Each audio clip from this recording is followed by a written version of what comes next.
ছুটির আসল পরিচয় জানতে পেরে ছুটিকে জড়িয়ে ধরল শতরূপা। হ্যাঁ বন্ধুরা, সম্পূর্ণটা জানতে ভিডিওটা প্রথম থেকে শেষ পর্যন্ত দেখতে থাকুন। ধারাবাহিকের শুরুতে দেখা যায় অভি ওর বাড়ির লোকদের বলছে, তোমরা মহিলারা যখন বরণ করতে কেউ এগিয়ে আসবে না, তখন আমরা ছেলেরাই কেউ না কেউ করে নেব। আমি তখন অভিকে বলছে, আমিও দেখি কে কি করতে পারে। অভি এরপর রেহানকে ডাকে। রেহান তো মনে মনে বলছে যে শালা আমাকেই দেখে দেখে দৌড়লো। রেহান তো ঠাম্মির ভয়ে এগিয়ে যেতেই সাহস পাচ্ছে না। অভি রেহানকে বলছে, আমি জানি তুই গুরুজনদের ভয়ে এগিয়ে আসতে পারছিস না, কিন্তু আমিও কিন্তু তোর গুরুজন। রেহান এবার কি করবে, বাধ্য হয় অভির কাছে যেতে। অভি এবার রেহানের কানে কানে বলছে, বরণ কি করে করে বল আমাকে সেটা। রেহান তখন বলছে, বরণ কি করে করে আমি কি করে জানবো, আমি তো এখনো বিয়ে থাওয়াই করিনি। ইন্দ্র তখন অভিকে বলছে, ছুটি জানলেও জানতে পারে, ছুটিকে একবার জিজ্ঞাসা কর না। ছুটি তখন বলছে, আমি কি করে জানবো, আমি তো এই প্রথম বিয়ে করলাম। অভি এবার রেহানকে বলছে, রেহান তুই গিয়ে দুধ নিয়ে আয়। রেহান তো এক বালতি দুধ নিয়ে চলে আসে বালতিতে করে। অভি এবার রেহানকে বলছে, কি এর ভেতরে এবার পা ঢোকাবে নাকি? ছুটি তখন অভিকে বুদ্ধি দিচ্ছে, আচ্ছা আমরা যদি একবার ইন্টারনেট দেখে নিই তাহলে কেমন হয়। আমরা তো জানি না যে বরণ কি করে করে, তাই জন্য যদি একবার ইন্টারনেট দেখে নিতাম তাহলে কিন্তু খুব সুবিধা হতো। অভি তখন ইন্দ্রকে আস্তে আস্তে বলছে, এই তাড়াতাড়ি ফোনটা খোল আর ইন্টারনেটে দেখ কি করে বরণটা করে। হিরণময় তখন কথাটা শুনেই বলছে, বাবা এই মেয়ে দেখছি তো খুব চালাক, একেবারে সব কিছুর মুশকিল আসান।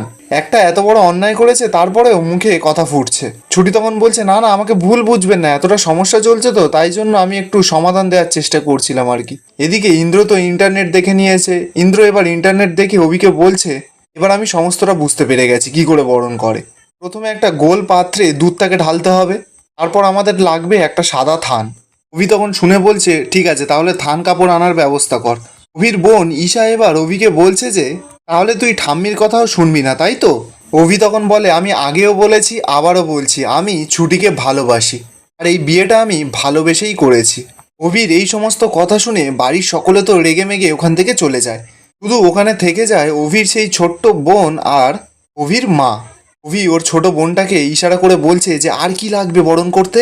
অভির বোন তো বরণের কিছুই বোঝে না, তাই আস্তে আস্তে অভির মা শতরূপাকে জিজ্ঞাসা করছে আর কি লাগবে। অভির মা তখন আস্তে আস্তে করে বলছে যে বরণ ডালা সাজানো আছে, ওদের হাতে এগিয়ে দে, প্রথমে বল বরণটা করে নিতে। অভির বোন অভির মা শতরূপার কথা মতন বরণ ডালাটা নিয়ে ওদের কাছে দিয়ে ওখান থেকে চলে যায়। ইন্দ্র তখন এবার বরণ ডালাটা নিয়ে বলছে, তাহলে এবার বরণটা কে করবে? অভি তখন জানায়, বরণটা আমি করব, তোরা বরণ ডালাটা আমার হাতে দে। এরপর অভি নিজে ছুটিকে বরণ করে। ইন্দ্রও তো ছুটি আর অভিকে বরণ করে দেয়।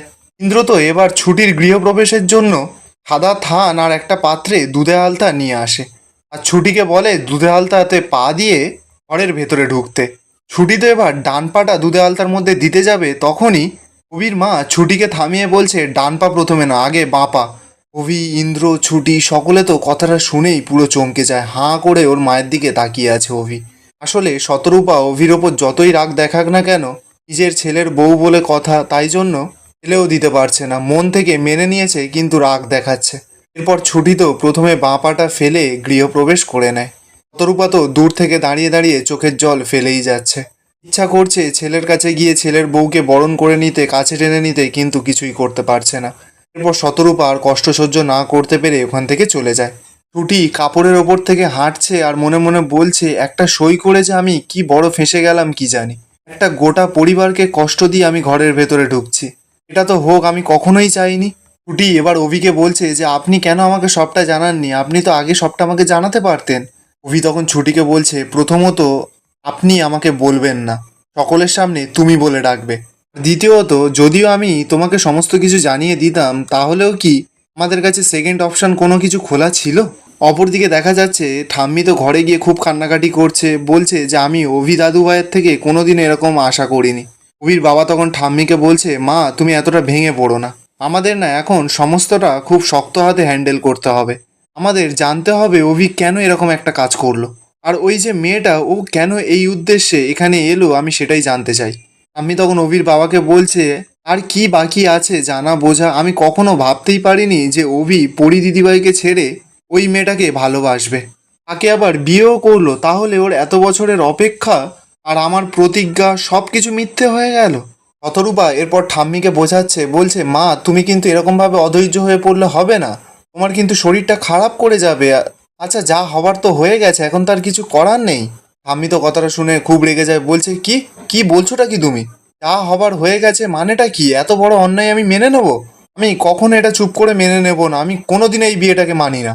শতরূপা তো আর কোনো কথা না বাড়িয়ে ওখান থেকে চলে যায়। শতরূপা এরপর অভির বোন শিখাকে বলছে, এই অভিরা কি সকলে ঘরে ঢুকে গেছে? শতরূপা তখন বলছে, না না, এখনো তো ঘরে ঢোকেনি। শতরূপা এবার শিখাকে বলছে, এই তুই একটু যা না, গিয়ে যেই স্ত্রী আচারটা বাকি আছে সেটা তুই একটু করিয়ে দে না। শিখা তো কথাটা শুনেই ভয় পেয়ে যায়, বলছে আমি যাব? তারপর যদি ঠাম্মি জানতে পারে আমার পুরো গর্দান নিয়ে নেবে। শতরূপা তো এবার জোর করে শিখাকে পাঠায়। শিখা এবার চলে যায় ছুটিকে স্ত্রী আচার পালন করাতে। শিখা প্রথমে ছুটিকে রান্নাঘরে নিয়ে এসেছে। রান্নাঘরের ইন্ডাকশানে তো দুধ উতলাচ্ছিল। শিখা এবার ঢাকনাটা খুলে দিয়ে ছুটিকে বলছে, এই দুধ উতলানোটা দেখতে হয়। ছুটি তো ভালো করে দেখে নেয়, এরপর বলছে যে এবার ইন্ডাকশানটা বন্ধ করে দিই। শিখা তখন বলছে, না না, ইন্ডাকশান বন্ধ করতে হবে না, এই উতলানোটা তো দেখতে হয়। ছুটি তখন বলছে, আসলে আমরা তো ছোটবেলা থেকে অনাথ আশ্রমে বড় হয়েছি, ওখানকার বাচ্চারা দুধ বলে কোনো জিনিসই খেতে পায় না। আর তাই যদি চোখের সামনে দেখি দুধ উতলে নষ্ট হচ্ছে তাহলে তো খুব গায়ে লাগে।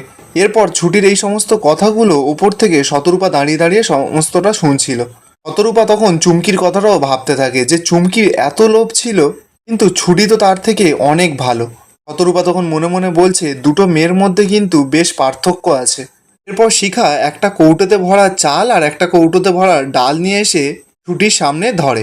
ছুটিকে বলছে, এটার ভেতরে কি আছে বলো। ছুটি তখন বলছে যে চাল আর ডাল।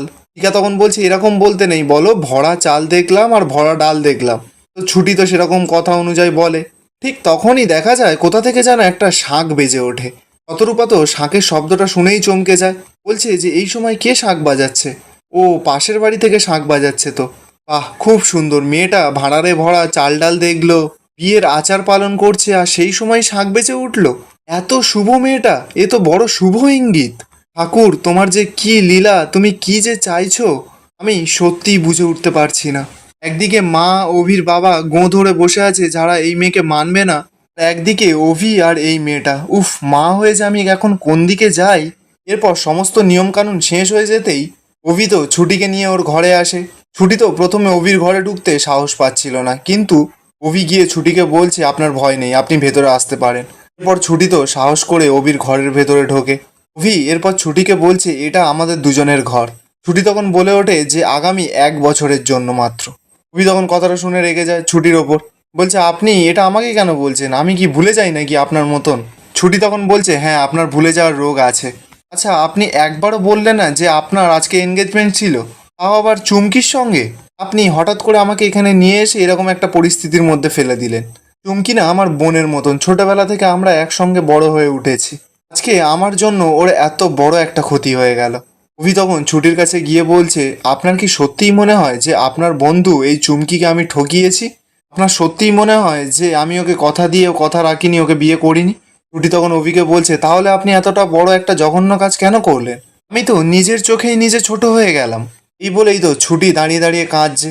অভি এবার রুমালটা বের করে ছুটির সামনে ধরে, বলছে, শুনুন ছুটি, আমি আপনাকে সমস্ত কথা খুলে বলবো। ছুটি তখন নিজের চোখের জলটা আঁচল দিয়ে মুছে বলছে যে আমাকে না এতটা দুর্বল ভাববেন না, কিন্তু আজ আমার জন্য চুমকির জীবনটা পুরো শেষ হয়ে গেল। অভি তখন ছুটিকে বলছে, আজকে যদি এনগেজমেন্টটা হয়ে যেত না তাহলে আমার আর আমার পরিবারের অনেক বড় ক্ষতি হয়ে যেত। সেই কারণেই আপনাকে বিয়েটা আমাকে করতে হয়েছে। ছুটি তখন বলছে যে সেটা তো আমাকে আগে জানানো উচিত ছিল উকিল স্যার। সম্পর্ক যেমন খারাপ হোক না কেন, তার প্রাথমিক ভিত্তি হলো যে বিশ্বাস। আমি মানছি যে আমাদের বিয়েটা শর্তের বিয়ে, কিন্তু আমরা তো একে অপরের শত্রু নই। আপনি যদি প্রথম থেকে আমাকে এইভাবে অন্ধকারের মধ্যে রাখেন তাহলে আমি আপনাকে ভরসা করবোটাই বা কী করে? আপনি আমাকে একটা কথা বলুন তো, আপনি আমার বাবার কেসটা লড়বেন তো? মানে আপনি প্রথম শুনানিতে এসেছিলেন ঠিকই, কিন্তু আপনি এরপরে কোর্টে আসবেন তো? এখানেই আজকের এপিসোডটা শেষ হয়ে যায়। আপনাদের কেমন লাগছে এপিসোডটা কমেন্ট করে জানাবেন। এপিসোডটা যদি ভালো লাগে আর এরকম এপিসোড দেখার জন্য চ্যানেলটা অবশ্যই সাবস্ক্রাইব করে রাখবেন।